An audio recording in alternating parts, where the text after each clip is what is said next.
Alors dans l'immobilier commercial, on va avoir tout ce qui est commerce de proximité, les commerces, on va dire, de grande périphérie, et on va avoir des bureaux. On peut acheter avec un rendement très très très bas, de 3-4% aujourd'hui, mais on sait que ça peut valoir 10-12% dans les 5 ans. Quand le locataire rentre, en général, c'est 80 ou 100% des travaux sont à sa charge. C'est vraiment un patrimoine qui est vivant, donc qui va pouvoir être dans le temps revalorisé. On a beaucoup de demandes sur le médical en ce moment. Beaucoup d'investisseurs regardent l'immobilier commercial de loin en se disant que c'est un marché complexe, réservé aux pros, très dépendant des baux et du juridique. Alors comment évaluer un local, sécuriser son locataire et structurer un deal sans se perdre dans les détails? J'ai invité Raphaël Derry, investisseur depuis près de 20 ans et cofondateur de Meilleur Acheteur, un site qui propose des biens à la location dans les locaux commerciaux, pour nous partager sa lecture, terrain et data de ce marché encore confidentiel. On parle des fondamentaux du bail commercial et de la valeur locative, de l'importance de l'emplacement et du choix des locataires, des stratégies bon père de famille ou plus value-add et des spécificités de financement. J'ai été frappé notamment de constater que la création de valeur sur ce segment, elle se fait beaucoup sur le loyer plus que sur les travaux notamment. À l'écoute de l'épisode, tu auras une checklist claire pour analyser un premier ou ton prochain deal en local commercial, je l'espère, sans brûler les ailes. Avant de démarrer, je t'invite, si ce n'est pas déjà fait, à t'abonner sur ma newsletter hebdo qui est gratuite. La faire grossir m'aide à atteindre des invités toujours plus pertinents. Alors, si tu veux m'aider en ce sens, rends-toi sur le lien investisseur avec un s40.com/nl. Allez, sur ce, on attaque notre conversation sur les locaux commerciaux avec Raphaël. C'est parti.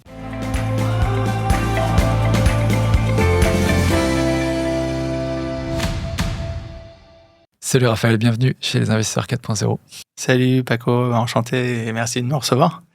Merci d'être là pour nous parler un peu, nous partager un peu de ton expertise et ton point de vue sur un sous-segment de marché, l'immobilier commercial, que beaucoup d'investisseurs regardent un peu, du coin de l'œil, dire un jour j'irai, j'y vais pas, et voilà, ça peut être intéressant à travers de ton expérience de nous faire découvrir un peu plus sur ce secteur, comment on s'y prend. Avant peut-être de démarrer, pour les gens qui ne te connaissent pas, c'est comment tu te présenterais? Écoute, Raphaël Derry, donc moi ça fait, on va dire bientôt une vingtaine d'années que je fais de l'investissement immobilier. J'ai commencé un petit peu comme tout le monde avec tout ce qui est locaux d'habitation, studios, studettes et derrière avec un revirement d'investissement en immobilier commercial il y a à peu près une quinzaine d'années. Par simplicité et surtout par choix, puisque les lois dans l'immobilier d'habitation étant ce qu'elles sont aujourd'hui, elles n'arrêtent pas d'évoluer. On va dire qu'elles sont moins simples que l'immobilier commercial. On va l'expliquer un petit peu. Donc ça permettait en fait d'avoir un immobilier plus facile à gérer. Et donc il y a 15 ans, j'ai décidé d'investir uniquement dans cette typologie d'actifs. Donc voilà, en parallèle de ça, il y a 3 ans, on a cofondé une startup qui s'appelle Meilleur Acheteur, donc sur laquelle en fait on aide les gens à investir dans l'immobilier commercial. Et ça leur permet aussi de découvrir l'immobilier commercial avec des professionnels. Et donc c'est assez instructif et on essaie de les aider à fond pour la création de leur patrimoine. Parce qu'aujourd'hui, sur le marché, c'est quand même un marché assez confidentiel, assez par rapport au résidentiel. L'investissement, enfin l'IMO commercial, c'est quand même assez spécialisé. Et ce que vous essayez de faire, j'imagine, tu me diras, sur cette mission, justement, c'est d'amener plus le secteur un peu mass market de gens qui veulent investir sur cette classe d'actifs, d'y avoir accès. Comment il est organisé le marché, en fait, aujourd'hui? Alors, le marché est organisé beaucoup avec des grosses entreprises, brokerage, qui sont plutôt voués aux institutionnels, et on a très peu de petits brokers qui s'occupent des petits porteurs. Donc aujourd'hui, on a énormément d'offres des gros et beaucoup moins dans les petits porteurs. On va dire que c'est des produits qui sont entre 200 000 et 500 000 euros. On a un peu moins de monde sur ce marché-là. Donc, ce qui fait qu'on arrive à avoir beaucoup de data, on essaye de la simplifier, de la mettre sur notre plateforme, de la sélectionner avec de l'intelligence artificielle et aussi de la connaissance marché et terrain. Et on arrive à avoir comme ça des produits qui sont raffinés et derrière conseillés à nos clients. Ok. Ouais, c'est vraiment sur la valeur ajoutée que vous mettez, c'est sur l'accessibilité, la transparence des données qui étaient historiquement plutôt sur les bureaux des brokers sites, quoi. C'est ça, ouais. La data, elle est assez confidentielle, donc on essaye de la récupérer un maximum de notre côté. Vu l'ancienneté qu'on a et vu un peu l'expérience de ce marché-là, on arrive à connaître les valeurs locatives, ce qui détermine après la rentabilité et un petit peu les axes où aller et surtout les emplacements, parce que c'est un petit peu le nerf de la guerre. Quand tu as commencé il y a 15 ans, tu as démarré, avec quelqu'un qui connaissait, qui t'a montré le secteur ou tu as appris sur le tard vraiment? Alors vraiment tout seul, OK. un petit peu, novice, après ça a été une découverte parce que le marché était encore plus rentable qu'aujourd'hui, donc très, très, très rentable par rapport à l'immobilier d'habitation, donc on avait un peu la possibilité de se tromper, même si aujourd'hui on est sur des rendements un peu plus serrés. Avant, on avait des rendements de 10-12%, donc on arrivait quand même à se dire: «Bon, bah, c'est pas grave si on se perd 1 ou 2 on va quand même gagner, notre vie». Là, aujourd'hui, c'est vrai qu'il va falloir, être beaucoup plus attentif sur, le locataire, sur, l'emplacement et sur, la stratégie qu'on a envie de donner, sur notre investissement. Ça a changé, pourquoi? Parce que plus de concurrence, les gens plus informés, qu'est-ce qui a changé depuis? Plus de concurrence, les loyers ont beaucoup augmenté aussi, les loyers commerciaux ont beaucoup augmenté. Il y a les indices aussi, de revalorisation qui ont augmenté, donc ça a fait que les rendements baissent, automatiquement. Ça s'est calmé il y a 2 ans maintenant avec, la crise, bancaire qu'on a connue et le revirement de marché, Mmh. sur les taux d'intérêt. Mais on va dire qu'il y a 2-3 ans, quand les taux d'intérêt étaient à 1 on n'arrivait pas à trouver des opportunités, au-dessus de 6-7 Aujourd'hui, on retrouve des belles opportunités avec des emplacements, corrects à des prix, intéressants. Les loyers ont pas augmenté si vite que le foncier, C'est c'est ça? ça, C'est ça qui exactement. est qui Ouais. qui était le problème, quoi. OK. Quand on démarre justement, pour quelqu'un qui veut peut-être faire la transition ou se lancer tout simplement, en IMO, là-dessus, c'est quoi on va dire les fondamentaux du secteur? Qu'est-ce qu'il faut regarder en particulier? Quels sont les? Alors les fondamentaux, c'est de comprendre que, en face de nous, on va avoir un locataire. Ce locataire-là, donc, va avoir un bail commercial et ce bail commercial va être un petit peu, avec le règlement de copropriété de l'immeuble, un peu l'ADN de cet investissement. Donc il va falloir comprendre quel est le bail commercial, quelles sont les spécificités juridiques et techniques, quelles sont les possibilités de ce local, donc d'un point de vue copropriété. Et une fois qu'on a bien étudié ces sujets-là, bien sûr l'emplacement qui reste hyper important. Et ces 3 points vont définir un investissement intéressant à long terme ou à court terme. À savoir qu'on a souvent des biens, on va dire, intéressants dans des grandes villes, dans des belles rues, où on prend moins de risques que sur des villes un peu plus petites et des rues annexes. Donc à voir un petit peu quel est le budget qu'on veut allouer sur l'investissement. Mmh. Et ça reste sur des belles rues, on va dire que ce soit Paris ou même dans des banlieues parisiennes ou des grandes villes de France. Il va falloir aller trouver des emplacements qui sont stratégiques, qui vont être toujours loués et sans beaucoup de vacances. J'ai l'impression que quand on compare un peu avec le résidentiel, justement la nature du bail, donc ce qui lie en fait, le bien avec, son locataire, ça a beaucoup plus d'importance que, sur du résidentiel. Oui, énormément. C'est pour ça que je disais que le démarrage, c'est de comprendre un petit peu comment fonctionne ce bail-là. Parce que c'est un bail qui va nous donner plein d'indications, que ce soit d'un point de vue activité réglementaire, quelle est la durée de ce bail, les indexations, la revalorisation à terme ou à long terme. On a des possibilités que le bail soit cédé en cours de route, possibilité bien sûr de déplafonner des loyers à un moment donné. Donc il y a plein de systèmes juridiques et techniques à comprendre avant de se lancer. Et qui peuvent, remettre en cause finalement les atouts qu'on lui donne à l'IMO commercial, qui est justement cette, visibilité, le fait que, bah, voilà, la taxe foncière, ça c'est un peu anecdotique, mais ça peut Ouais, aider quand même. c'est vrai. Et puis, le fait que les équipements, installations, en fait, bon, sont là, fidélisent un client, finalement notre locataire et en C'est même ça. temps, bah, on n'a pas à les faire nous-mêmes, quoi. C'est ça, il y a beaucoup de travaux qui sont à la charge du locataire. Les investissements de départ, quand le locataire rentre, en général, c'est 80 ou 100 des travaux sont à sa charge. Donc il y a pas mal de frais qu'on n'a pas à débourser. Maintenant, il faut quand même comprendre que si vous donnez un local nickel, propre à un locataire au départ, bah, ça lui permet de démarrer sans trop d'investissement et du coup, on pourra peut-être avoir un loyer un peu plus important. Quand on a des locaux complètement à rénover, ce qui est possible, bah, le locataire va demander des franchises ou alors va demander un loyer plutôt cohérent ou avec des paliers pour pouvoir se tenir dans le temps. Donc ça, c'est aussi, c'est un petit peu corrélé, hein. Ouais, d'accord. Donc la stratégie, enfin, il faut pas du coup négliger le fait de pouvoir, donner, un local bien rénové, quoi. C'est ça que Oui, tu dis? il Ouais. y a une stratégie, après, on peut faire des travaux, on va dire standards, après il va améliorer, mais il y a une stratégie à donner des locaux très, très propres, en bon état d'usage, pour que derrière le locataire puisse venir s'installer et que ça lui coûte pas non plus énormément de sous et qu'il peut avoir un petit peu un loyer plus important puisque ils aura pas mis dans ses travaux. Avant de peut-être aller dans le détail un peu des strates et des stratégies et autres, pour regarder un petit peu cet animal d'IMO commercial de manière, cette grosse masse, de quoi on parle et quelles sont tu vois, les typologies d'actifs et quelles sont peut-être les caractéristiques de chacun? Alors dans l'immobilier commercial, on va avoir, on va dire, 3 grandes parties d'actifs. Donc tu as les commerces, donc vraiment tout ce qui est murs de commerce, restaurants, tout ce qui est commerce de proximité. On va avoir les commerces, on va dire, de grande périphérie, ce qu'on appelle les boîtes à chaussures, qui vont être normalement dans des ZAC ou dans des zones un peu plus excentrées. Et on va avoir des bureaux, donc tout ce qui est bureau étage, bureau rez-de-chaussée. Et on a la partie entrepôt logistique. Donc vraiment, ça se découpe, on va dire, en 3 grandes parties. Après, il y a des sous-parties à l'intérieur à chaque fois, mais c'est un petit peu les trois investissements que font tout ce qui est, on va dire, fanat de l'immobilier commercial. Donc il y a un peu ceux qui reçoivent le public, en gros, ceux qui sont un peu plus sur le tertiaire, économique, et puis après les entrepôts, quoi. Exact. Et de ces trois-là, par exemple, est-ce que moi je me dirais, par exemple, j'irais plutôt sur le retail, enfin un client B2B2C, c'est plus sûr, tu vois, donc voilà, l'exemple du boulanger du coin, Ouais, celui-là c'est on la ça. connaît.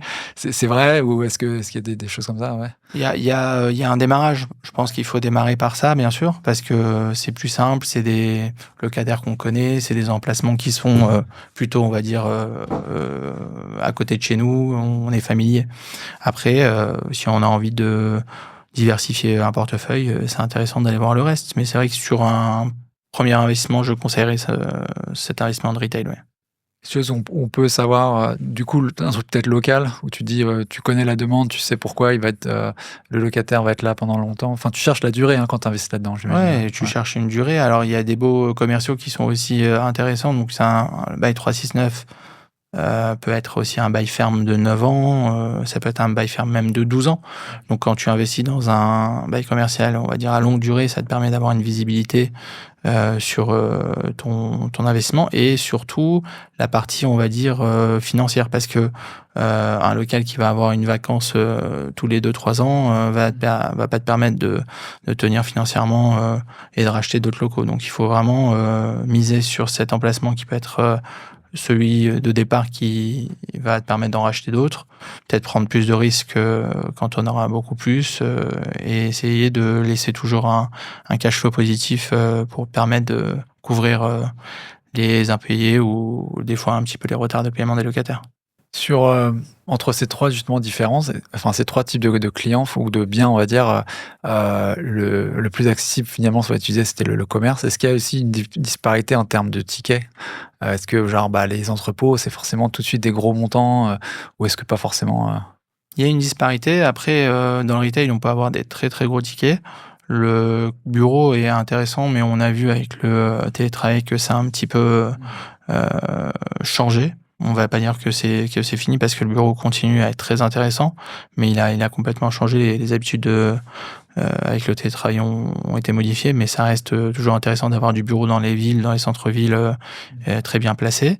Et la partie entrepôt, on peut commencer avec des tickets des petits entrepôts entre 500K et 1 million. C'est pas des très très gros tickets non plus, mais ça reste des activités, on va dire, plus nichées. Donc il va falloir bien se former là-dessus et être entouré de professionnels pour retrouver les locataires, essayer de trouver les bons acteurs derrière qui vont louer. C'est quoi, tu dirais, les étapes, pour se lancer? Parce qu'il y a quand même pas mal d'analyses économiques, d'analyses contractuelles, enfin, s'entourer, tu disais qu'il faut avoir les bons acteurs, donc faut pas, j'imagine, y aller non plus seul, bien en tête. Ouais. Comment si tu étais en On investisseur a aujourd'hui, tu démarres comment? Ouais. on a un premier interlocuteur qui est intéressant, qui est le notaire, qui est vraiment celui qui va nous donner des conseils juridiques, techniques, etc. On a le broker, bien sûr, qui va donner des vrais atouts de marché, parce que c'est là où lui, il a un peu la data, il connaît très bien les secteurs et il va savoir à combien il a loué dans les locaux de droite et un peu les locaux de gauche, voir quelle est la demande du secteur, quelle est la vacance du secteur. Donc ça, c'est hyper intéressant d'avoir ces infos-là. Et une fois qu'on a cette data-là, la data du locataire est intéressante pour voir un petit peu sa solidité, depuis combien de temps il est là, est-ce qu'il compte rester, quelle est la valeur de son fonds de commerce. Donc ça, c'est intéressant d'avoir, si on n'arrive pas souvent à les avoir, mais en creusant un peu, on essaie de temps en temps d'avoir quelques informations. Et ça, le locataire, lui, il a vraiment l'ADN du quartier, il connaît bien le quartier, il connaît bien les voisins. Donc vraiment, ça, c'est intéressant de parler avec eux. Faut essayer de tirer le maximum d'infos là-dessus. Donc ouais, le locataire actuel, quoi, celui sur lequel on va s'appuyer. Même les voisins, hein, c'est une mine d'informations. Ouais. C'est pas des gens qui aiment forcément trop parler, ils sont plutôt plus discrets quand même. Hein, c'est vrai. Ouais. Après, bon, il faut savoir faire parler les gens. Tu sais bien faire, toi. Ouais, c'est ça. On s'améliore avec le temps. C'est ça. Non, il faut y aller avec sympathie. Les gens parlent, connaissent bien les infos, les potins du quartier, voir un petit peu ce qui va s'y faire, est-ce qu'il va y avoir des gros changements. Donc, on a eu des rues dans Paris qui ont été complètement changées par le sens de circulation, par rapport à des axes passants qui sont plus les mêmes qu'avant. Donc, on se retrouve avec des quartiers qui ont explosé, qui étaient des rues hyper calmes. Et là, on se retrouve avec des rues hyper passantes qui sont très, très, très calmes aujourd'hui. Donc, il faut faire attention aussi à ces changements, on va dire, démographiques. Il y avait un moment un sujet avec les centres commerciaux, non? Où il y a des centres commerciaux, même dans Paris, je crois, qui marchaient pas, enfin, en région. Les centres commerciaux, sur la typologie d'investissement, de toutes les façons, c'est un investissement pour les gros, pour les institutionnels. Donc, on a très peu de petits porteurs qui sont investis en locaux commerciaux, mis à part quelques locaux commerciaux, on va dire 2 centres qui ont été découpés, qui ont été vendus un peu à la découpe. En général, ça reste pour des blocs, donc des gros investisseurs. C'est pas à l'accès de tout le monde, quoi. Et le broker, tu disais, c'est un acteur important. Quelles données, est-ce que c'est des données locales qu'il a? Parce que tu pourrais très bien avoir, toi, des données plus intéressantes même que le broker. Est-ce que il a pas, évidemment, lui, il veut vendre. C'est un peu comme c'est l'agent IMO, quoi, finalement. Comment voir son interaction avec lui, en faire un partenaire réel, on croit ce qu'il dit ou on recoupe c'est toujours la même histoire. Alors, c'est vrai, c'est pour ça qu'aussi, nous, chez Meilleur Acheteur, on a réussi un peu à se mettre au service de l'acheteur et non pas au service du vendeur. Donc, on a un mandat de recherche qui est signé et du coup, on n'a pas intérêt à vendre un local pas plus qu'un autre, puisqu'en fait, on a un intérêt à servir plutôt le client en termes de sécurité. Mais le broker, il faut prendre et laisser. Mais en général, un bon broker commercial a des infos de quartier et de valeurs locatives et de vacances assez intéressantes. Donc, il faut essayer d'en tirer un maximum. Ils sont assez honnêtes en général. Donc, on a besoin de leur demander un peu la data de la rue, voir un petit peu ce qui est alloué dans le quartier. Est-ce que ça a un intérêt d'être sur cet emplacement-là plutôt qu'un autre? De toute façon, lui aussi, il va avoir un intérêt à vous vendre. Mais il a peut-être intérêt à vous vendre autre chose qui sera plus sécure. Voilà, faut essayer d'en faire aussi son partenaire, son allié. Une fois qu'on a étudié un peu une offre, on va faire une visite typiquement, mais la visite, bon, c'est pas comme du résidentiel, ça va être assez classique. Ouais, il n'y a pas grand-chose à voir. Qu'on va regarder, quoi. Pas grand-chose à voir, mis à part la vétusté des locaux, voir un petit peu comment est positionné le local, le plan, on l'a déjà. Donc, c'est vrai que souvent, les investisseurs ne se déplacent même pas. Ah ouais. On a beaucoup qui se déplacent pas. Et c'est parce que c'est plutôt un produit financier qu'un produit, on va dire, on va y habiter. Donc, c'est différent. On a une autre approche. C'est quoi l'étape d'après? Est-ce qu'on fait comme dans le reste, une offre, une négo? Offre d'achat, négociation. Et avant l'offre d'achat, nous, on fait un audit. Lorsqu'on disait vraiment bien technique, juridique, voir si le local correspond à tout point, essayer de voir les arriérés du locataire, essayer de creuser un peu un maximum d'informations. Une fois qu'on a ça, oui, ça va directement à l'offre. L'offre contre signature notaire et conditions au nom de crédit et derrière signature définitive. Il y a des choses dans le bien, même dans cet audit, que vous avez réussi à détecter via l'audit, des trucs qui ont du coup fait changer d'avis l'acheteur parce que c'était pas conforme à, tu vois, est-ce qu'il y a des Oui, trucs un peu... les audits classiques de loyer, est-ce que le Ouais, juste loyer le a loyer, été, ok. Mais pas sur le bien en lui-même, la sur le bien en nature. lui-même, Ouais. c'est des audits de copro. Ça veut dire qu'on va essayer de voir sur la copropriété s'il va pas avoir des gros travaux, est-ce qu'il y a pas de contentieux aussi avec notre locataire vis-à-vis de la copro, notamment dans les restaurants ou dans ce genre d'activités qui sont un petit peu nuisibles ou nuisants. Donc ça demande aussi d'aller creuser un peu, d'aller discuter un peu avec les gardiennes, comprendre si tout va bien, président du conseil syndical, si ça se passe bien, voilà. Il va falloir quand même essayer d'avoir un maximum d'infos avant de se lancer. Ouais. Je discutais justement avec un collègue ici au studio sur dans les immeubles parisiens, les implantations, tu vois, des basic fit, par exemple, des salles de sport. Et moi, je pensais pas que c'était nuisant, mais en fait, les haltères qui tombent, un bruit de Ça m'étonne folie, pas. quoi. Et quand Ouais. ils arrivent à rentrer dans les rez-de-chaussée d'immeubles, ces gens-là, et avec le règlement de copro, c'est... Alors Basic Fit, en général, ils s'installent beaucoup dans le neuf. Parce que Ils c'est viennent en vrai premier, quoi. ils arrivent en premier. Ouais. Et il y a une insonorisation qui est faite dans les locaux. Comme c'est du neuf, ils essayent de faire les travaux en amont. Et dans l'ancien, ils s'installent beaucoup dans les locaux un peu indépendants aussi. Donc ils ont des locaux où il y a personne au-dessus, ils sont tranquilles. Donc ça, ils sont un peu moins embêtés. Mais c'est vrai que c'est des nuisances, que ce soit le bruit, la musique qu'ils vont mettre toute la journée, et le passage aussi. Donc ça, c'est important de prendre en compte ce genre de choses aussi. Après, une fois qu'on arrive sur un bail, par exemple, une salle de sport ou quelque chose comme ça, où il y a un conflit avec la copro en elle-même, est-ce que c'est vraiment rédhibitoire, étant donné que ça y est, enfin, ça a été validé là. Oui, ça dépend de la copro. Alors, on a des copros qui vont faire du zèle et qui vont aller en contentieux parce que ils veulent pas de commerce alors qu'ils ont acheté avec un commerce. Ça, j'ai déjà vu des conflits et des contentieux où ils ont essayé carrément d'annuler carrément le local commercial et qu'ils veulent plus en avoir dans l'immeuble. Donc ça, c'est en disant que c'était un immeuble bourgeois et qu'il fallait pas avoir de commerce en bas. Alors ça, c'est impossible puisqu'ils l'ont acheté avec. Après, il y a des nuisances qui sont justifiées. Donc faut être à l'écoute. Si c'est vraiment des mauvais coucheurs et qui sont là vraiment pour embêter le monde, bon ça c'est les aspects juridiques, mais si les avocats disent qu'il n'y a pas de sujet, qu'on est carré dans le bail et carré dans le règlement de copro, on peut acheter. Après, si c'est des vrais contentieux où il y a réellement des problèmes, ça se discute. Faut acheter que si le problème est réglé, ou alors avec un contentieux en cours qui va avoir une issue favorable. Faut faire attention. Ouais. Est-ce qu'il y a des choses un peu, je pense à l'urbanisme, alors il y a beaucoup de mouvements plutôt inverses de transformer un local co en résidentiel.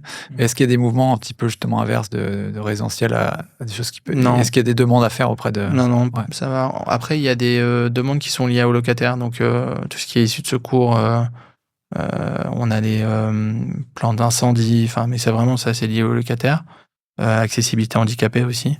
Donc, sur certaines tailles de locaux où ils Il sont... faut demander à la mairie Ouais, l'autorisation. il faut demander à la copro et à la mairie. Donc, il y a pas mal de réglementations, mais plus pour le locataire. Pour le propriétaire, on n'a pas encore trop de réglementation. Ça va pas t'empêcher d'acheter, mais en général, quand tu achètes avec un bail. C'est ça. Donc tu le fais au même moment que le process, j'imagine, d'acquisition, quoi. Ouais, en général, on achète occupé ou libre avec un futur locataire. Donc ça se fait en même temps. Ouais. Ok. On ça, a c'est déjà... pas c'est pas trop un obstacle majeur pour toi? Non. Après, ça dépend de la taille du local. Sur certains locaux, on va avoir des obstacles de sécurité de pompiers et un incendie, ou alors on n'a pas la liste de secours, on n'a pas la bonne capacité. Et là, par contre, on peut pas implanter, faut pas y aller. Parce que sur 1000 m², 1500 m², on a besoin de temps de sortie de secours, de temps. Donc ça, c'est hyper important. Donc il faut faire attention.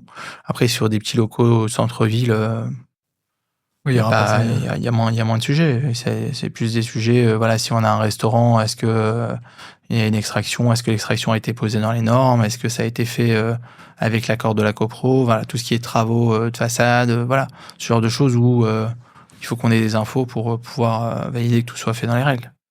Ouais, faut que quand même quand tu achètes, que tu sois en règle avec le PLU sur le bâti. De toute façon, parce que c'est un bâti quoi qu'il arrive. Et après, par rapport au locataire, c'est plus des choses ad hoc. C'est le PLU qui va dicter ça, ou est-ce que tu as cherché l'info? Tout ce qui est façade, c'est une demande de DP en mairie. Et ça va dépendre, c'est un petit peu au bon vouloir de l'URBA. Des fois, ils veulent des façades en alu, des fois, ils veulent des façades en bois. Voilà, ça, il va falloir prendre rendez-vous avec la mairie et essayer de discuter avec eux, en sachant que bon, les façades qui sont existantes, elles n'ont pas besoin d'être changées. Voilà, il faut juste lui faire une demande d'enseigne. Et tout ce qui est dépôt d'enseigne, ça, c'est le locataire aussi. Et la partie d'après, j'imagine que c'est la gestion, quoi. Une fois que tu as mis en place ton locataire, moi, je pense pas que ça soit trop compliqué. Non, mais- c'est beaucoup plus simple que l'habitation parce que déjà tous les travaux, ce qu'on disait tout à l'heure, quasiment tous les travaux sont à la charge du locataire. Les taxes foncières aussi, même si ils sont en train d'essayer de changer les lois pour que la taxe foncière soit maintenant à la charge du propriétaire. Donc ils essayent de faire passer une loi, mais pour l'instant c'est toujours à la charge du locataire quand c'est inscrit dans le bail, hein, bien entendu. Et là aujourd'hui sur la partie, on va dire, tu me disais sur les travaux. Ouais, non, sur la gestion Sur même la de- gestion locatif. classique, oui, Ouais. c'est, on va dire, c'est soit 4 quittances, si c'est payé au trimestre, soit 12 quittances, et c'est assez facile. Il y a un appel de charge copro, bon, il y a pas, c'est pas très compliqué avec une régule de charge en fin d'année, c'est un peu classique. Hein. J'imagine c'est plus voilà, l'installation que c'est vraiment main dans la main avec le locataire en disant voilà, on va faire tes travaux, qu'est-ce que vous voulez? Et là, on se met complètement à la dispo du. Ça, c'est vraiment le premier, on va dire, point important, c'est avoir un dialogue, comprendre le projet, l'étudier ensemble, bien sûr, si on doit installer. S'il y a des demandes à faire, il faut les faire ensemble et essayer et passer les demandes en AG et vraiment l'installation qui est un peu plus compliquée. Une fois que le locataire a installé, que tout s'est bien passé, ça roule et ça y est, on va dire qu'on est moins embêté. Qu'est-ce que tu mets dans tes offres? Qu'est-ce que tu mets en condition? En général, les conditions, c'est vraiment soit une condition de crédit si, bien sûr, on va en mettre, soit une condition de visite pour aller bien checker que les lieux soient vraiment conformes à ce qu'on a eu dans le bail, mais très très peu de conditions. Il n'y a pas la condition que tu aies justement ces autorisations par rapport au locataire ou que. Le locataire, en général, il peut pas ouvrir ou il ouvre pas s'il n'a pas les autorisations de la ville, ne serait-ce que pour déposer une enseigne sur certaines villes, de changement de commerce, il demande des AT, des autorisations de travaux pour l'intérieur. Donc en général, on est assez sécure. Après, on peut tout demander. Si on a envie d'avoir ceinture et bretelles, on y va, hein, et on demande tout. C'est vrai que souvent, sur de l'achat, on va dire, de grosses unités, on a besoin d'avoir toutes les infos.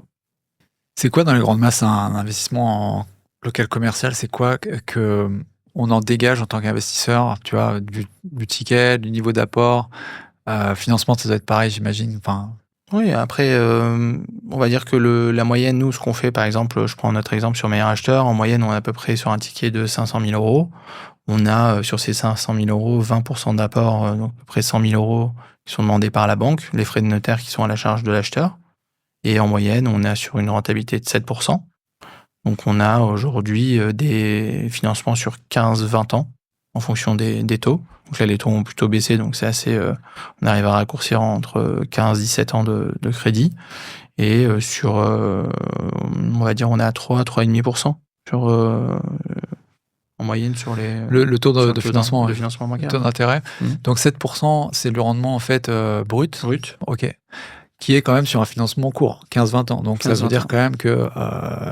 Enfin, si on compare à un résidentiel, déjà, ça fait quand même une différence parce que le coût du crédit est plus élevé, forcément, fatalement. Et tu arrives quand même à dégager 7%. Par contre, derrière, il n'y a pas de charge. Alors, il y a des charges qui sont refacturées au locataire. Donc, 100% des charges sont refacturées au locataire. Ça a une différence que ça soit refacturé plutôt qu'eux prennent en charge. Alors, c'est juste juridique, en fait, c'est que les charges sont appelées au propriétaire et ils ne sont pas appelées au locataire. Donc, vous recevez votre appel de charge et vous refaites derrière une facture au locataire. Et en fin d'année, on fait une régule sur les charges qui ont été plus ou moins Ouais, ok. notion de classique. Quoi. Donc 7%, c'est ça que tu disais qu'il y a 15 ans, tu étais plutôt ça à 10. Ouais, à 10, ouais, là-dessus. Donc, on baisse un petit peu. On baisse un peu, ouais. Ouais. Quel est pour toi l'intérêt d'aller sur ce type de. Alors, le commercial, il y a plusieurs visions de voir, de vision sur le patrimoine, la création du patrimoine. Donc, si on a envie de faire un patrimoine plutôt, on va dire, value add, donc c'est un patrimoine qui va avoir des possibilités d'augmenter avec des valeurs qui pourront augmenter, par exemple des anciens baux qui n'ont pas été renégociés, des locataires qui payent des loyers très très bas, etc. On a envie d'aller juridiquement un petit peu à la bagarre, ou alors avec des départs de locataires, remettre de locataires, faire des indemnités d'éviction, etc. C'est vraiment un patrimoine qui est vivant, donc qui va pouvoir être dans le temps revalorisé. Et ça, c'est intéressant parce que c'est un patrimoine plutôt, on va dire, construit avec une vraie valeur ajoutée, un savoir-faire. Après, il y a du patrimoine, ce qu'on appelle le patrimoine dormant. Ça veut dire qu'on achète tout simplement. On n'a pas forcément envie d'aller s'embêter à changer de locataire tous les 3 ans, 4 ans, garder des loyers stables, bon père de famille.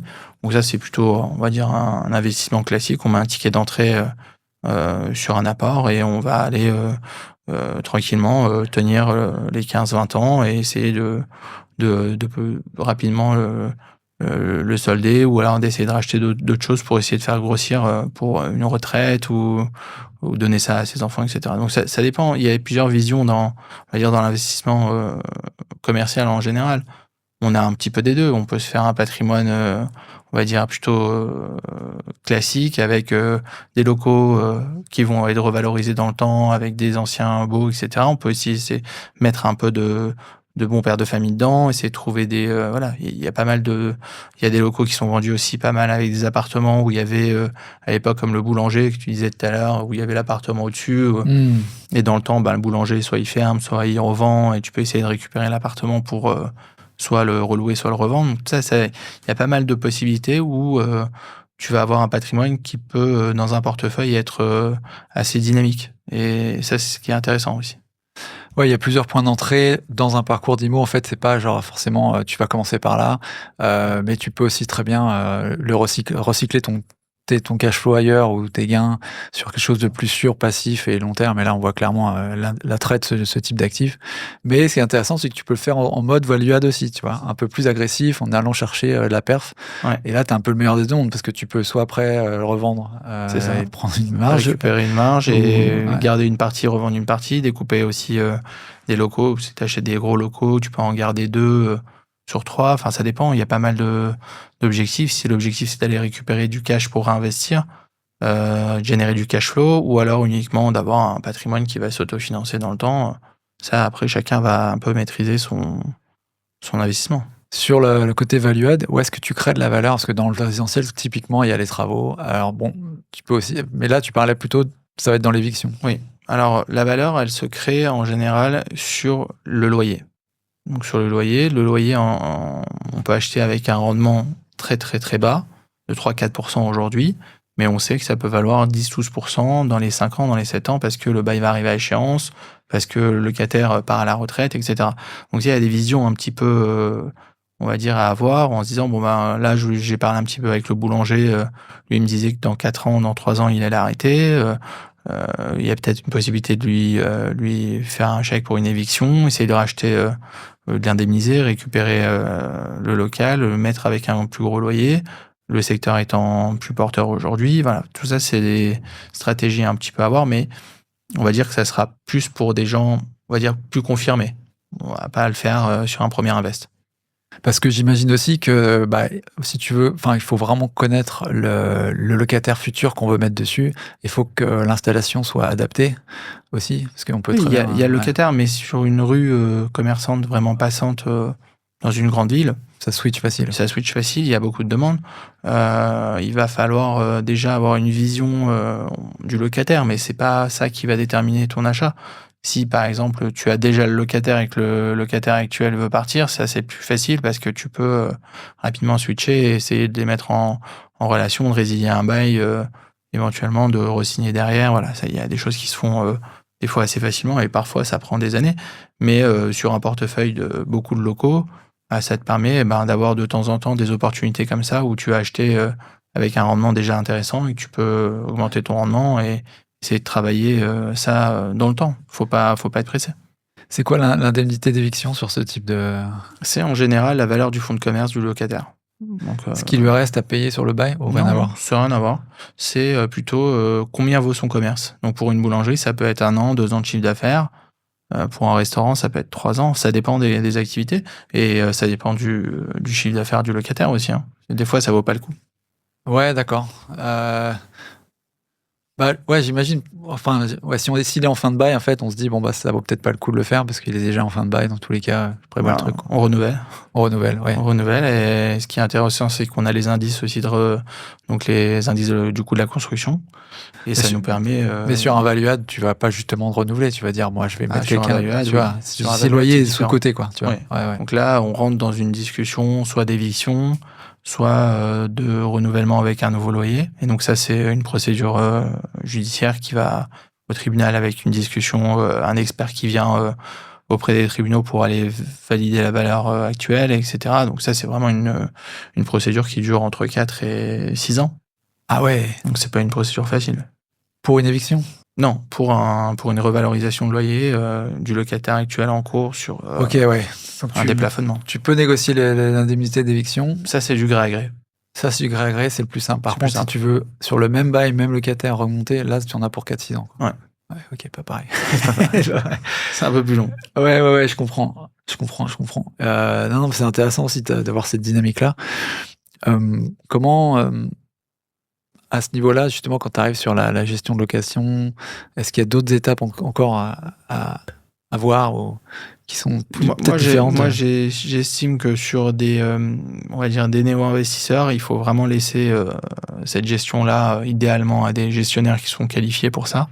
Parce que c'est pas des, c'est soit s'entourer avec des avocats qui sont assez, on va dire, au fait de ce genre d'activité, du bail commercial surtout. Donc ça, c'est important d'aller voir des professionnels, de se faire entourer, parce que il suffit qu'il y ait un délai qui soit dépassé, une date qui passe, et un courrier qui a été envoyé, ben ça y est, c'est fini, on repart pour 9 ans. Donc faire attention, il faut essayer d'être bien entouré. C'est ouais, parce qu'il y a un délai Il y avant a un la délai fin à du bail. avoir, C'est il y a des 6 mois avant, c'est réponses, ça? il y a 6 mois avant. Le locataire a le droit de demander une demande de renouvellement aux mêmes conditions. On peut accepter le renouvellement, mais refuser le nouveau loyer. Donc tout ça, c'est des subtilités à comprendre et à maîtriser. Mais question peut-être un peu bête par rapport à ça, mais conceptuellement, tu vois, si tu as un indice qui existe et qui est plus fort que même pour le résidentiel pour réévaluer les loyers systématiquement par rapport à l'inflation, le différentiel que tu retrouves par rapport au prix du marché, parce que c'est ça que tu fais j'imagine, tu regardes dans un secteur, quel est le prix pratiqué des nouveaux arrivants. Si tu vois, il est 20% plus cher que le prix que toi, tu as avec ton locataire, bah, c'est là que tu vas te dire, bah, il y a une perte latente. C'est dû à quoi ça? C'est juste parce que la loi de l'offre et de la demande dans le secteur qui fait que les loyers des nouveaux entrants sont tellement plus élevés que ce que moi j'avais facturé il y a Alors, au c'est début. pas vraiment comme ça que ça se passe. C'est déjà le bail 369. Faut comprendre que, on va dire, les 18 dernières années, il a assez beaucoup évolué parce que les gens s'occupent maintenant de leur patrimoine. Donc on avait, il y a 10 ans, des patrimoines des baux qui avaient 30 ans, 40 ans.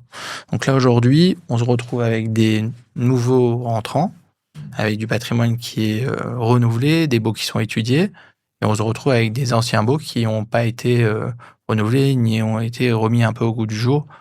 Donc ça, c'est important de voir où on en est au niveau du bail, si c'est un bail qui a été tacitement reconduit au fil du temps, mais pendant 20-30 ans, ou alors est-ce qu'il a été renouvelé récemment et avec un nouvel entrant, etc. Donc ça, c'est déjà la typologie du locataire et du gestionnaire et de l'ancien propriétaire. Après, on a aujourd'hui sur la partie, on va dire, bail commercial, la valeur locative de marché. Donc, la valeur locative de marché, c'est pas forcément ce que paye tout le monde autour, c'est exactement est-ce que pendant 10 ans ou 9 ans, que tu as été là en tant que locataire, donc tu as signé ce bail il y a 9 ans.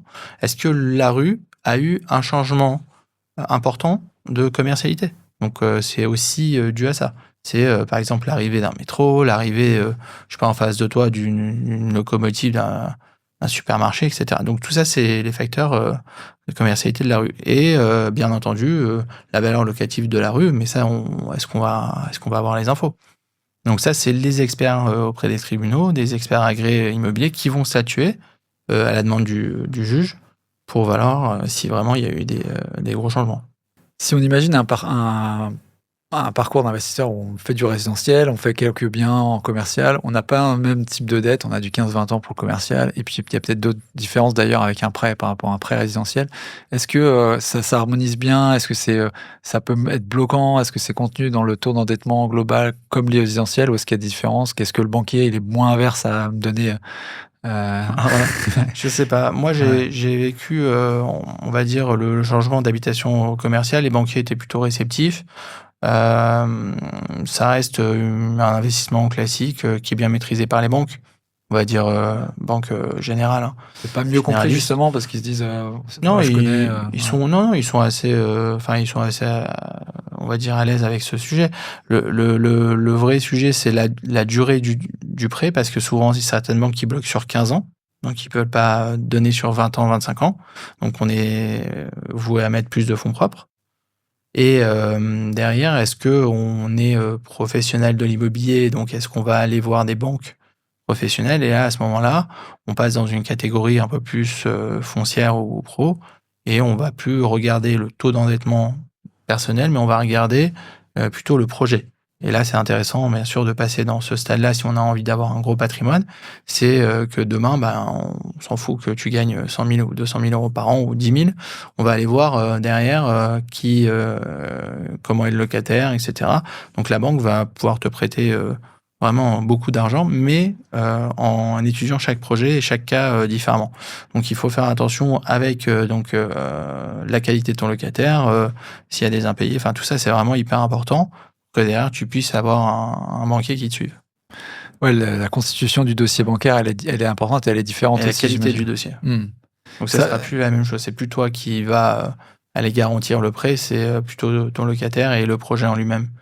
d'accord. Ouais, c'est le projet, quoi. C'est isolé au niveau du projet, ce qui est idéal, en fait, Oui, puisque bien quand sûr. tu en as fait le boulot, bah, tu peux C'est comme dupliquer, ton quoi. opération de marchand de biens, Ouais. ben, tu vas pas, même si tu gagnes pas des milliards, mais tu vas leur dire: «Bah, écoutez, le projet est intéressant, voilà, je vais vous expliquer pourquoi».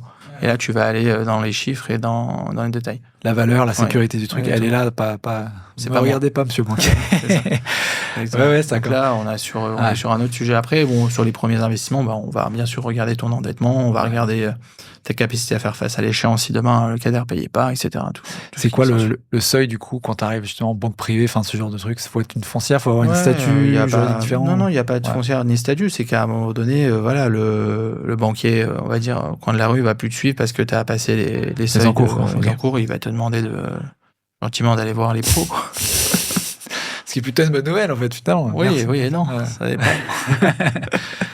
D'accord, donc ouais, c'est pas une problématique en soi, Non, non, c'est pas une le problématique, finan c'est totalement différent, et on va plus regarder, le projet, et ça, c'est assez intéressant après. est-ce qu'il y a, une, un intérêt ou un impact le statut juridique? En Alors, société ou en propre ou en SASU, en SCI ou l'impact, il est, vraiment intéressant sur, ta vision de ton patrimoine. Qu'est-ce que tu vas en faire? Parce que si c'est un patrimoine qui est voué à être, cédé, à tes enfants, donc c'est pas la même chose que si c'est un patrimoine que tu vas revendre dans 5 10 ans. C'est pas la même chose que si, je sais pas, toi, tu es entrepreneur, tu as une boîte qui a pas mal de cash, et tu peux, éventuellement, associer ta holding à des SCI pour essayer de récupérer ton cash, et cetera. Donc tous ces montages un peu financiers, intéressants, ils peuvent être bien pour toi parce que, ben, tu vocation à peut-être, juste les revendre dans 15 ans, et peut-être pas bien pour moi qui veux, filer ça à mes enfants. Donc c'est vraiment la vision de départ, elle est importante. Une fois que tu as établi ce que tu avais envie et pourquoi tu fais, ces investissements, bah, on va t'aiguiller un petit peu sur, tel cas, ou peut-être une partie, en perso parce que, ben, tu auras jamais de retraite parce que tu es indépendant, et que dans 20 ans, bah, tu seras content d'avoir de la retraite. Voilà, tout ça, ça va être, un petit peu au cas par cas. Faut pas généraliser, c'est assez, c'est compliqué de dire, bah, il faut tout acheter, via une holding et c'est une SCI, ou, tout acheter en structure SARL, ou tout en perso. Le perso, ben, ce qui est intéressant, c'est pour le moment, on a des, abattements à durée de détention, et dans 30 ans ou 20 ans, je me rappelle plus les délais, voilà, tu seras exonéré de plus-value. Donc ça, c'est pas mal aussi pour te dire, ben, dans 30 ans, moi, j'ai envie de partir à la retraite et vivre au Portugal, ben, je vends ce que j'ai, je récupère mon cash et je pars. Bah, est-ce que ça sera bon dans 30 ans? Je sais pas. Ça sera un autre sujet. Ça, ouais, Mais ça restera sûrement plus longtemps que le LMNP en tout cas. c'est ça. Le LMNP a été rapidement balayé. Mais voilà, je pense qu'il faut prendre le cas de chacun, essayer d'avoir une vision plutôt long terme et réfléchir avec la personne, parce que c'est en perso c'est intéressant, mais tu vas les avoir sur l'impôt sur le revenu. Tes revenus tu les accumules, donc ça coûte un peu cher. Ouais, je pense que c'est pour moi, c'est le passage, il doit être plus rapide quand tu fais du commercial en société que bah, typiquement sur les déficits fonciers ou le meublé, quoi. Mais de toute façon, l'immobilier commercial, on a très peu de déficit, hein. C'est locataire qui paye quasiment tous les travaux. On a un peu les frais de notaire qu'on déduit un peu, mais ça va pas aller bien loin. tu regardes un petit peu le neuf, toi aussi, les BFA, les choses comme ça? Ouais, on regarde un petit peu. Là, on a des demandes sur l'immobilier commercial neuf. Donc, c'est, on va dire, des opportunités qui sont intéressantes parce que les promoteurs n'ont jamais vraiment su estimer les pieds d'immeuble parce que c'était pas du tout leur fort et beaucoup de promoteurs ne savent pas le faire. Maintenant, ils savent un peu mieux parce qu'ils ont compris que sur leur bilan, ça pouvait peser un peu. Mais on arrive à avoir des super rendements sur l'immobilier neuf dans des beaux locaux, on va dire, pieds d'immeuble à 7-8%. Donc, c'est assez intéressant. Ça, c'est accessible à qui, comment? Alors, c'est toujours un petit peu off-market parce que bon, les promoteurs n'ont pas forcément de liste de locaux. Donc, on arrive à en avoir de temps en temps sur des brokers qui sont spécialisés et il faut trouver le locataire aussi parce que c'est difficile pour un locataire de se projeter dans 3 ans à la construction de l'immeuble, donc on attend toujours un peu la dernière année. Dès que l'immeuble va être livré dans 6 mois, le broker va chercher le locataire et il va essayer de trouver un 2-3 locataires potentiels avec l'acheteur où on essaye de se dire voilà, si on achète ce local avec tel rendement et tel locataire, on arrive à avoir une sécurité et voilà, ça dépend.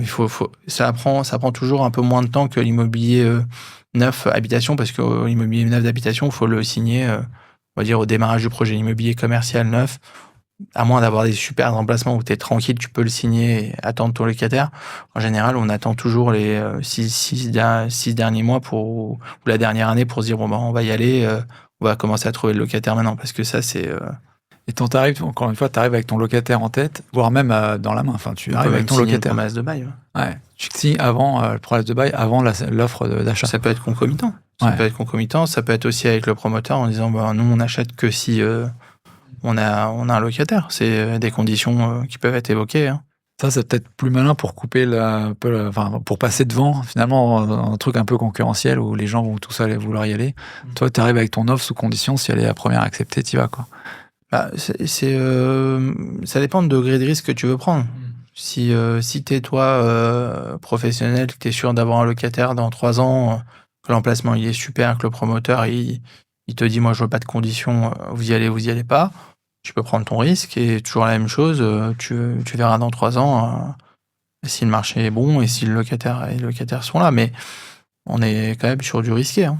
Il faut savoir où t'achètes, il faut savoir qui tu vas mettre, voilà, faut avoir une bonne vision. L'avantage de le faire en BFA, en neuf par rapport à l'ancien, c'est le fait de pouvoir choisir toi le locataire, parce que après c'est un double tranchant encore une fois, tu peux bien te manger, mais et puis 2, il n'y a pas un dispositif un peu il y a les frais de notaire réduits. Frais de notaire réduits, c'est ça. Ok. Parce que tu gagnes dessus. Il y a pas mal de négociations possibles aussi parce que tu as des promoteurs qui n'arrivent pas à vendre en ce moment, donc tu peux essayer d'avoir des bons prix aussi. Ouais, elle est là surtout la valo, c'est qu'en fait, à l'achat, tu t'en tires bien parce que c'est pas les trucs qui les intéressent, quoi. C'est ça. Enfin, ils les valorisent, on va dire, vraiment bas. Ok. Donc là-dessus, oui, je suis pas vraiment spécialisé dans ce type d'investissement. On en a fait quelques-uns pour des clients. Il va falloir trouver les bons deals, quoi. Et en général, les promotions se font rarement dans les rues principales des villes, donc il faut accepter dans soit des nouveaux quartiers où il va y avoir énormément de promotions autour, et du coup, ça va être la boulangerie du quartier, la pharmacie, etc., ou le supermarché. Donc ça, c'est assez intéressant, mais il faut avoir une vision, une visibilité assez intéressante déjà. C'est quoi les bons plans du moment? Enfin, les trucs un peu tendance Moi, je pense qu'il faut aller sur du médical. On a beaucoup de demandes sur le médical en ce moment. Donc, on a beaucoup de médecins qui cherchent à être en centre-ville, des emplacements un peu plein pied. Ils veulent être vraiment... ils veulent plus être en étage, clairement avec les législations et surtout ils veulent se regrouper. Parce que là, avant, on avait chaque médecin avait son petit étage avec son petit appartement. Maintenant, ils veulent vraiment être ensemble. Donc ça, c'est intéressant d'avoir des centres comme ça. On a tout ce que tu as dit, restaurant, boulangerie, salle de sport, qui sont assez friands. Aussi les salles de podcast, tout ce qui est aussi coworking. On peut avoir un mix un peu des deux. Ça, c'est assez intéressant. Les gens veulent se retrouver pour travailler, pour enregistrer. Ouais. Ouais, il y a un engouement là-dessus, ouais, c'est intéressant. Et, et sur le médical, j'ai beaucoup entendu ça, ouais, et les spécificités en plus du bien sont pas, enfin, c'est pas très compliqué à organiser. C'est quoi ce qu'il faut pour quel est l'attribut d'un bien qui se prête bien à ce genre de truc? Il faut regarder juste les accès PMR pour qu'ils puissent recevoir tranquillement les fauteuils roulants, que ce soit pas trop compliqué avec des marches, etc. Mais si c'est accessible facilement, en général, une belle visibilité parce que bon, ils n'ont pas le droit de faire de pub, donc ils aiment bien avoir des grandes façades. Et voilà, donc je pense que c'est pas très compliqué à trouver. Et à contrario, c'est quoi les principales erreurs, les fails les plus importants que tu as vus? Alors, les fails, ce serait d'aller plutôt s'amouracher d'un locataire en disant ouais mais je sens qu'il va y arriver, etc. Lui faire confiance, etc. Au début parce que le mec est sympathique, parce qu'il a envie de démarrer, tu veux l'aider, etc. Et souvent ça te retombe dessus parce que t'as compris que le mec était peut-être très très sympa, très annonce que et à la fin c'est pas le bon locataire. Donc il faut faire gaffe à qui tu vas mettre, bien regarder le projet d'installation et les bilans, et s'il y en a en existant, trouver des bons business plans. Et de toute façon les commerces ça tourne énormément, il y a beaucoup de changements aussi de consommation. Donc c'est d'aller prendre les tournants un peu de consommation. La restauration, ça un super engouement en ce moment, mais il faut faire attention à qui tu vas louer, que ce soit pas un mec qui vient d'arriver de nulle part, qui veut ouvrir son restaurant parce qu'il sait faire deux pâtes et une pizza. Voilà, faut faire attention et essayer aussi d'être un peu, on va dire, au feeling, parce que tu as quand même besoin de sentir la personne, que tu es quelqu'un en face de sérieux. Et pas, voilà, bon, ça reste une alchimie un peu comme un locataire d'habitation.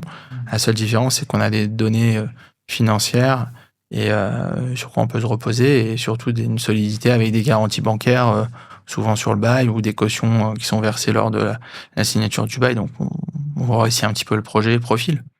Ouais, il y a ça aussi, on n'en avait pas parlé, mais c'est intéressant, c'est qu'il y a cette garantie de caution qui est plus importante, qui protège plus. Bien sûr, on peut demander des cautions bancaires d'1 an, 2 ans, 3 ans de loyer, surtout les premières années, pour garantir l'activité. Ce qui est difficile par contre, c'est vraiment de se projeter, comme on est vraiment sur du long terme, sur ce genre de contrat, imaginer que voilà, la commercialité est en train de bouger, des quartiers qui vont se revitaliser, et puis en fait, simplement, des fois, ça prend pas, au bout de 2 ans, non. Et nous, on est avec son bar, on est coincé, quoi. Là, pour le coup... Il faut aussi avoir...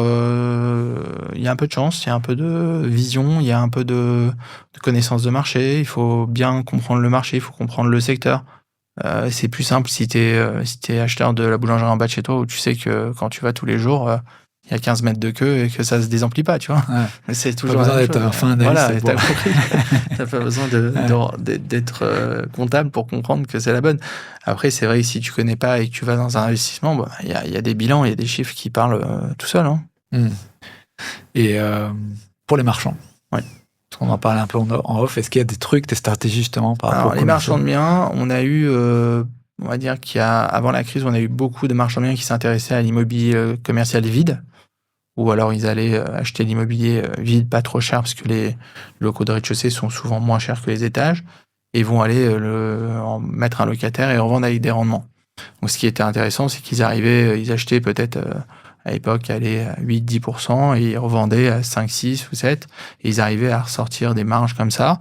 On en a de moins en moins qui sont, on va dire, encore dans le secteur, parce que les reventes avec un nouveau locataire sur un marché commercial, on va dire qu'il s'est un petit peu calmé. Donc on a des rendements qui sont attendus beaucoup plus élevés. Donc on a moins de gens qui font ça. On a encore quelques marchands de biens qui vont s'amuser, mais on est plus sur des coups par coup, ou des stratégies assez ciblées. Sur l'immobilier commercial, en général, on a pas de marchands de biens. Enfin, ces derniers temps, on n'a plus de marchands de biens qui sont sur ce secteur, à moins de revendre pour des utilisateurs. Ça, oui, on en a qui vont aller acheter du commerce pied d'immeuble et qui vont revendre avec, comme je te disais, à des médecins, des avocats, des architectes qui veulent s'installer, etc. Oui, ça, il y en a encore. Il y a des opportunités à faire là-dessus.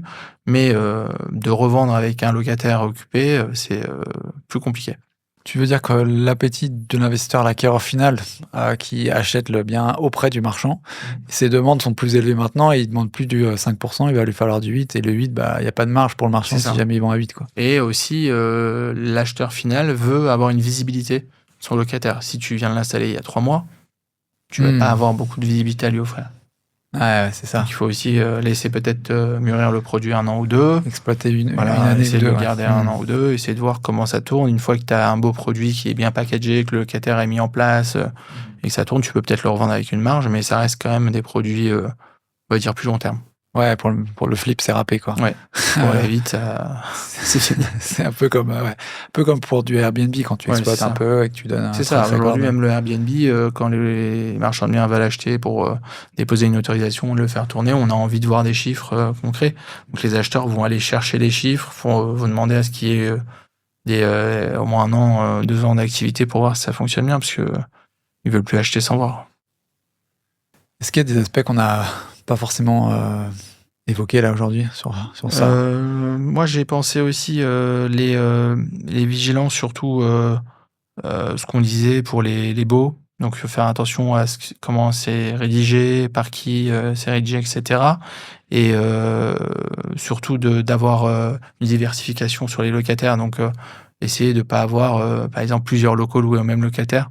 On ne sait jamais si demain il y a un dépôt de bilan ou quoi que ce soit. Donc en ce moment, il y a beaucoup de DRJ, donc redressement judiciaire. Faire attention à ce que les locataires soient en bonne santé financière, pas avoir trop d'activités ou trop de locataires qui soient dans nos portefeuilles. C'est important d'avoir plusieurs locataires et peut-être si possible, essayer d'avoir des garanties importantes. Donc, soit c'est garanties bancaires, soit aujourd'hui, on a des assurances pour l'immobilier commercial aussi, qui assurent les loyers impayés. Donc, ça vaut le coup de mettre en place ce genre de sécurité pour pouvoir, même si ça coûte un petit peu d'argent, mais sécuriser un peu l'avenir. C'est quoi, si on compare par rapport au résidentiel, c'est quoi le taux d'assurance? Je crois qu'on est 1 ou 2% plus cher. Ouais, c'est pas non plus. Ok.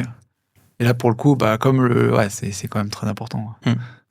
Et il y a des délais ou pas? Parce que, je sais pas, t'as un bail de 9 ans, ça peut, on peut s'assurer ou non? Ouais, c'est assuré, bien sûr, puisque la procédure, elle va durer entre 3 et 6 mois pour sortir le locataire. Ah, ok. Ça va très vite. Oui, l'assuré, il va pas non plus payer 9 ans de... Non, l'assurance, elle va prendre en charge la procédure, elle va rapidement le mettre dehors, et après, toi, tu vas te retrouver avec un local à louer. Il y a des spécificités, des choses qu'elle couvre pas, enfin des situations dans lesquelles elle couvre pas, parce que ça me semble vraiment top, ça. Non, mais c'est comme l'habitation. Non, comme en fait, ce que je te disais, c'est que le délai, par exemple, d'expulsion du locataire, si tu prends rapidement les choses en main et que l'assurance fait rapidement les choses, ça va beaucoup plus vite que l'immobilier d'habitation. Donc c'est sur ça qu'elle va jouer. Elle va aller chercher rapidement l'expulsion du locataire. Ok, non, franchement, ça fait un bon petit tour là. Ça donne une idée de ce que... Enfin, que ça peut finalement pas seulement être un truc exclusif, voilà, je fais que du résidentiel, je fais que du commercial. Ça donne l'idée vraiment d'un actif que tu peux mêler dans ton parcours. Sans problème. Et c'est pas très différent. Il y a quelques spécificités où il faut vraiment aller se pencher un peu plus sur la question, mais ça reste très simple une fois qu'on a mis les pieds dedans. Tu aurais des ressources à partager auprès des gens qui veulent en savoir plus sur... Moi, j'aime bien tout ce qui est juridique, donc il faut regarder les annales, tout ce qui est bail commercial, règlement de copro, etc. Vraiment, essayer de se structurer là-dessus, essayer d'aller étudier un peu les grandes lignes, regarder sur YouTube, il y a plein de formations sur ça. ChatGPT, il est efficient ou pas là-dessus? Il est efficace. Ouais. Pas surtout, parce que c'est des sujets sur lesquels il ne maîtrise pas, mais dans le global, oui. Plutôt bon. Ouais, ça t'évite un petit peu de faire un peu le job au départ. Ouais, le premier débroussaillage. Ouais, bien sûr. Après, on va arriver, là, dans les prochaines années avec, des startups qui sont en train de se monter sur de l'IA, où on va leur envoyer les docs, on va avoir un résumé, rapidement avec des points forts, des points faibles, des warnings et tout. Donc ça commence un peu à se Ouais. mettre en place. Nous, on a créé aussi un petit comparateur avec, tu mets l'adresse et tu arrives à avoir le loyer si tu es hors marché, sur le marché, et cetera. Donc tu vois, tu commences à avoir de la data en ligne. Tu as l'État qui donne pas mal de data, donc voilà. Et voilà, il faut pas hésiter à poser des questions, à aller se renseigner et suivre les dernières tendances aussi, de locataires, voir ce qui fonctionne aussi, dans le quartier, c'est important. Et il faut y aller aussi au feeling. Faut pas être assez, cartésien, hein, sur ces investissements. Faut regarder un petit peu ce qu'on aime et ce qu'on a envie d'aller, sur cette activité. Qu'est-ce qu'on en pense, nous, finalement, en tant que client, quoi. Ouais. Est-ce que tu irais, chez ton locataire, acheter, consommer? Ça, c'est Ouais. important. C'est vrai qu'on a tout sens, on sous-estime souvent ce genre d'analyse qu'on peut avoir nous-mêmes, en fait, en tant que consommateur, d'observateur Oui, c'est ça. des choses, quoi. Et c'est comme ton appart. Si demain, tu as un super appart, tu l'as rénové, qui est en bon état, ben, tu sais que tu vas trouver ton locataire et tu auras plaisir à y vivre et ton locataire aura plaisir à y vivre. Si tu veux louer un truc vraiment hyper mal placé, pourri, etc., bah, tu vas trouver le locataire qui va correspondre avec ton produit et du coup, tu risques d'avoir des soucis aussi. Donc, il faut prendre en compte ça aussi. Et sur l'activité, enfin sur l'intérêt local, tu dis, c'est parler beaucoup aux voisins, au voisinage et autres. Il y a des personnes, des acteurs de la vie privée ou publique, hein, qui sont particulièrement des bons interlocuteurs. Bien sûr, tu bah, vois. on a dans toutes les villes, on a des responsables de commerce des villes. Ça, c'est eux qui vont vous renseigner, qui cherchent. Ben, typiquement, on a des villes où on cherche même pas les locataires. Ils viennent, ils nous disent, bah, il y a le chocolatier un tel qui veut s'installer, la boulangerie qui cherche à déménager. Enfin, des fois, on passe même pas de pub. On a des locataires qui viennent directement, les responsables de commerce des villes. C'est génial. Mais Et ça, ça va faire vivre. Bah, il y a beaucoup de villes qui s'occupent bien du centre-ville et du coup, ils veulent le dynamiser. Ils veulent pas que n'importe qui s'installe aussi. Donc ça, c'est un petit peu l'effet un petit peu inverse. Ça veut dire qu'ils te laissent pas mettre qui tu veux. Donc c'est Ouais. bien et c'est pas bien parce que des Mmh. fois, tu as des locataires que tu vas installer et ils te bloquent en disant non, on veut pas de cette activité dans le centre-ville parce que ben il y en a déjà 3 ou 4, parce que c'est pas assez haut de gamme, parce que voilà, il faut faire attention. Il y a certaines villes où ils sont très très vigilants. Donc faire attention aussi. Ça, je disais, il faut discuter avec les responsables des commerces des villes. Ça, c'est super. On en ressort plein d'infos. Investisseur dans le local commercial, je le vois du coup plus côté marchand. Enfin, je le vois plus comme, en fait, t'es vraiment un chef. commerçant. Ouais, et t'es un chef d'orchestre T'es un aussi. chef d'orchestre. Parce que t'as quand même beaucoup d'acteurs. Tu vas avec le locataire main dans la main. C'est pas la même relation que le locataire résidentiel. Genre, tu t'as juste à me payer le loyer, prendre mon appart et c'est tout, quoi. T'as vraiment l'idée, t'as presque un partenariat, quoi. Oui, c'est un partenariat moral. Mm. Il va falloir que lui, il puisse gagner sa vie pour que toi, tu sois payé. Donc, faut pas oublier que derrière, c'est pas une vache à lait, hein. Il y a un commerçant, il y a des êtres humains. Faut être très humain, très compréhensif. Faut essayer d'aider. Pendant le Covid, on a beaucoup d'impayés, beaucoup de gens qui arrivaient pas. Mais à un moment donné, tu peux pas faire appliquer la loi. Il faut essayer d'être humain. Il faut essayer de donner des délais. Il faut essayer d'effacer certaines dettes. Voilà, essayer d'être compréhensif. Et ça, de toute façon, si tu veux jouer, on va dire, trop dur, bah, le locataire tient pas et du coup, toi, tu te retrouves encore une fois avec. Ouais, tu veux éviter ce genre de truc, tu veux quoi. éviter ce genre de choses. Ouais. Où est-ce que les gens peuvent te rejoindre s'ils veulent qu'on Écoute, meilleur acheteur, hein, on est là. Sur LinkedIn aussi, Raphaël Derry. On a une bonne équipe qui peuvent être en conseil. Pour l'instant, c'est totalement gratuit. On est payé que s'ils achètent avec nous, donc on peut prendre plein d'infos. C'est assez, on va dire, instructif et on peut les aider même s'ils n'achètent pas avec nous, hein. Vous êtes sur toute la France, hein, aujourd'hui? Toute la France, ouais. Super. Et ouais, vous êtes les référents là-dessus, enfin, je pense. Sur la chasse, on n'est pas beaucoup. Ouais. On est assez bien placé. Ça marche. Bah, merci beaucoup, Raphaël. Merci à toi. À très bientôt. À très vite. Ciao, ciao. Ciao. Si cet épisode t'a plu, je te conseille l'épisode 37 avec Alexandre Brunet et Gaëtan Lefebvre. On parle des locaux commerciaux également. C'était un des premiers épisodes. Super intéressant, plus orienté restaurant, restauration et autres, mais vraiment complémentaire avec cet épisode-ci. Alors, n'hésite pas à aller jeter une oreille. Bonne découverte, bonne écoute.